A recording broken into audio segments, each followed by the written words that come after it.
नमस्कार साथियों, साहित्यविद केपीएस पर आपका स्वागत है। प्रस्तुत है हिंदी साहित्यकार मुंशी प्रेमचंद जी द्वारा 1931 में रचित प्रसिद्ध उपन्यास कवन का 24वां भाग। एक महीना गुजर गया। प्रयाग के सबसे अधिक छपने वाले दैनिक पत्र में एक नोटिस निकल रहा है जिसमें रमानाथ के घर लौट आने की प्रेरणा दी गई है और उसका पता बताने वाले को 500 रुपये इनाम देने का वचन दिया गया, मगर अभी कहीं से कोई खबर नहीं आई। जालपा चिंता और दुख से घुलती चली जाती है। उसकी दशा देखकर दयानाथ को भी उस पर दया आने लगी। आखिर एक दिन उन्होंने दीनदयाल को लिखा, आप आकर बहू को कुछ दिनों के लिए ले जाइए। दीनदयाल यह समाचार पाते ही घबराए हुए आए, पर जालपा ने मैके जाने से इनकार कर दिया। दीनदयाल ने विस्मित होकर कहा, क्या यहाँ पड़े पड़े प्राण देने का विचार है? जालपा ने गंभीर स्वर में कहा, अगर प्राणों को इसी भांति जाना होगा तो कौन रोक सकता है। मैं अभी नहीं मरने की दादाजी, सच मानिए अभागिनों के लिए वहाँ भी जगह नहीं है। दीनदयाल, आखिर चलने में हर्ज ही क्या है। शहजादी और बासंती दोनों आई हुई हैं, उनके साथ हंस बोलकर जी बहलता रहेगा। जालपा, यहाँ लाला और अम्मा जी को अकेली छोड़कर जाने को मेरा जी नहीं चाहता। जब रोना ही लिखा है तो रोऊंगी। दीनदयाल, यह बात क्या हुई? सुनते हैं कुछ कर्ज हो गया था, कोई कहता है सरकारी रकम खा गए थे। जालपा, जिसने आपसे यह कहा उसने सरासर झूठ कहा। दीनदयाल, तो फिर चले क्यों गए? जालपा, मैं यह बिल्कुल नहीं जानती, मुझे बार बार खुद यही शंका होती है। दीनदयाल, लाला दयानाथ से तो झगड़ा नहीं हुआ? जालपा, लाला जी के सामने तो वह सिर तक नहीं उठाते, पान तक नहीं खाते, भला झगड़ा क्या करेंगे? उन्हें घूमने का शौक था, सोचा होगा यूँ तो कोई जाने न देगा, चलो भाग चले। दीनदयाल, शायद ऐसा ही हो, कुछ लोगों को इधर उधर भटकने की सनक होती है। तुम्हें यहाँ जो कुछ तकलीफ हो मुझसे साफ साफ कह दो, खर्च के लिए कुछ भेज दिया करूँ। जालपा ने गर्व से कहा, मुझे कोई तकलीफ नहीं है दादाजी, आपकी दया से किसी चीज़ की कमी नहीं है। दयानाथ और जागेश्वरी दोनों ने जालपा को समझाया, पर वह जाने पर राजी न हुई। तब दयानाथ झुंझलाकर बोले, यहाँ दिन भर पड़े पड़े रोने से तो अच्छा है। जालपा, क्या वह कोई दूसरी दुनिया है, या मैं वहाँ जाकर कुछ और हो जाऊँगी? और फिर रोने से क्यों डरूँ? जब हंसना था तब हंसती थी, जब रोना है तो रोऊंगी। वह कालों को से चले गए हों, पर मुझे तो हरदम यहीं बैठे दिखाई देते हैं। यहाँ वे स्वयं नहीं हैं, पर घर की एक एक चीज़ में बसे हुए हैं। यहाँ से जाकर तो मैं निराशा से पागल हो जाऊँगी। दीनदयाल समझ गए यह अपनी टेक न छोड़ेगी, उठकर बाहर चले गए। संध्या समय चलते वक्त उन्होंने 50 रुपये का नोट जालपा की तरफ बढ़ाकर कहा, इसे रख लो, शायद कोई ज़रूरत पड़े। जालपा ने सिर हिलाकर कहा, मुझे इसकी बिल्कुल ज़रूरत नहीं है दादाजी। हाँ, इतना चाहती हूँ कि आप मुझे आशीर्वाद दें, संभव है आपके आशीर्वाद से मेरा कल्याण हो। दीनदयाल की आंखों में आंसू भर आए। नोट वहीं चारपाई पर रखकर बाहर चले गए। कवार का महीना लग चुका था। मेघ के जल शून्य टुकड़े कभी कभी आकाश में दौड़ते नजर आते थे। जालपा छत पर लेटी हुई उन मेघ खंडों की किलोले देखा करती। चिंता व्यथित प्राणियों के लिए इससे अधिक मनोरंजन की कोई और वस्तु ही न थी। बादल के टुकड़े भांति भांति के रंग बदलते, भांति भांति के रूप भरते, कभी आपस में प्रेम से मिल जाते, कभी अलग अलग हो जाते, कभी दौड़ने लगते, कभी ठिठक जाते। जालपा सोचती, रमानाथ भी कहीं बैठे यही मेघ क्रीड़ा देखते होंगे।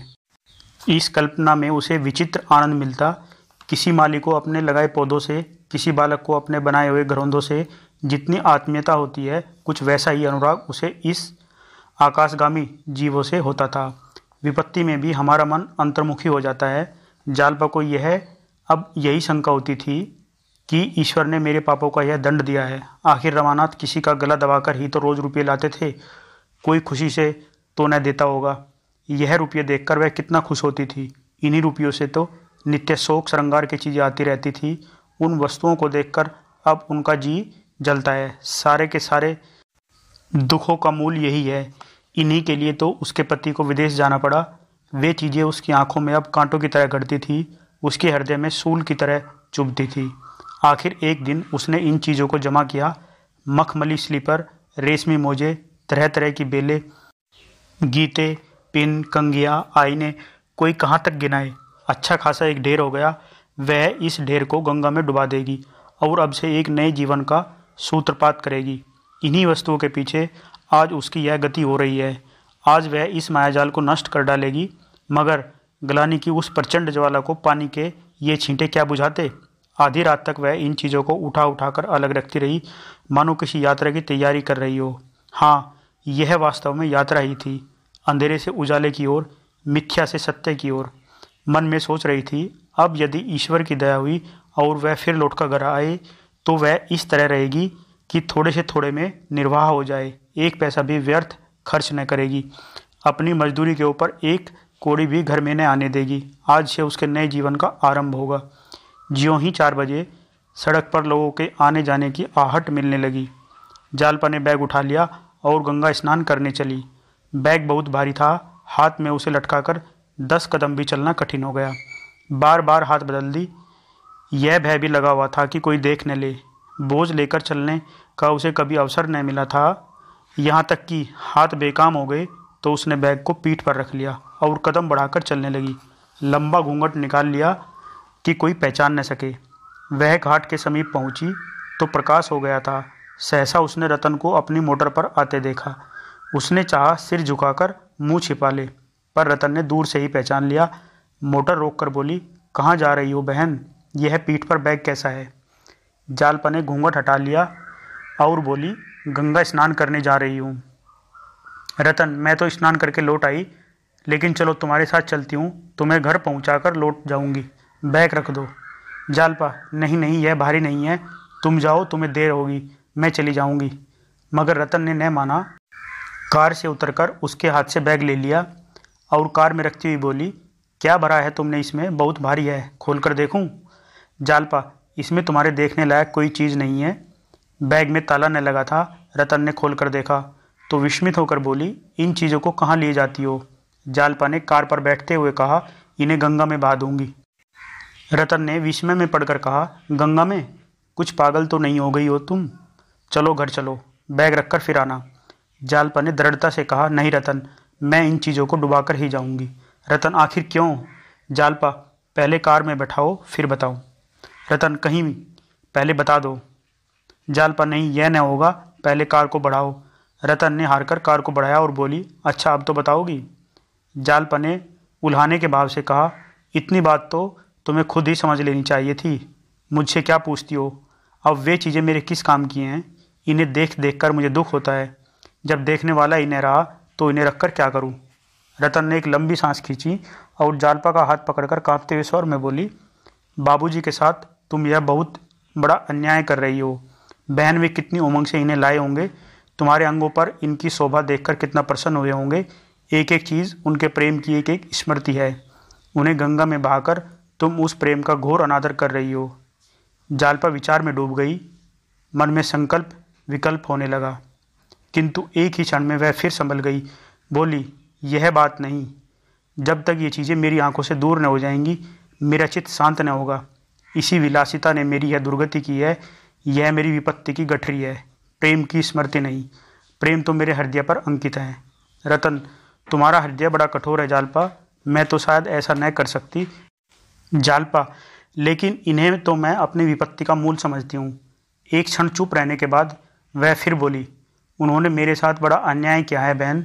जो पुरुष अपनी स्त्री से कोई पर्दा रखता है, मैं समझती हूँ वह उससे प्रेम नहीं करता। मैं उनकी जगह पर होती तो यूं ही तिलांजलि देकर न भागती, अपने मन की सारी व्यथा कह सुनाती और जो कुछ करती उनकी सलाह से करती। स्त्री और पुरुष में दुराव कैसा? रतन ने गंभीर मुस्कान के साथ कहा, ऐसे पुरुष तो बहुत कम होंगे जो स्त्री से अपना दिल खोलते हों। जब तुम स्वयं दिल में चोर रखती हो तो उनसे क्यों आशा रखती हो कि वे तुमसे कोई पर्दा न रखे?